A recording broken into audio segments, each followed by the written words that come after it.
What is a planet? The short answer. A planet must do three things: it must orbit a star, it must be big enough to have enough gravity to force a spherical shape, and it must be big enough that its gravity cleared away any objects of a similar size near its orbit. Image of nebulous cloud with many stars surrounding it.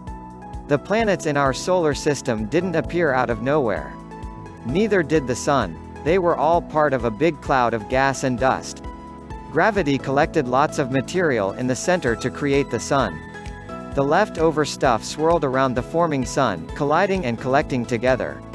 Some would have enough gravity to attract even more gas and dust, eventually forming planets. Watch this to learn more. Scientists spent a lot of time arguing over what a planet actually is. In 2006, they came up with a definition. They said a planet must do three things. The first thing might seem obvious: it has to orbit around the Sun. Second, it must be big enough to have enough gravity to force it into a spherical shape. And third, it must be big enough that its gravity cleared away any other objects of a similar size near its orbit around the Sun. What about planets in other places? This definition is very much focused on our own solar system. But there are also planets in places that are not our solar system.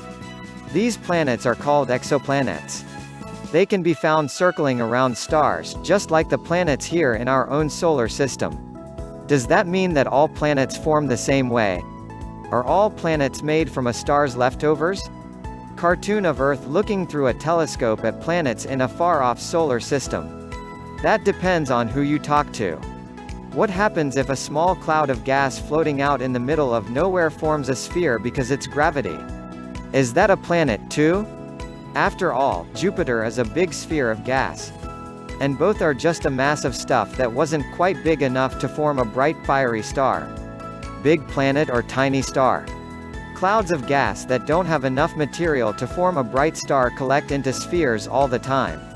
Most of the time these clouds form a type of star called a brown dwarf. They are pretty big compared to most planets, but they are not big enough to turn into the kind of star that makes lots of energy and gives off light. Figure showing the relative sizes of different planets, brown dwarfs, and stars including our own Sun. But scientists recently discovered an even smaller gassy object in the middle of nowhere. Read more about it here. It appears redder than most brown dwarfs, and is likely much younger than most, too.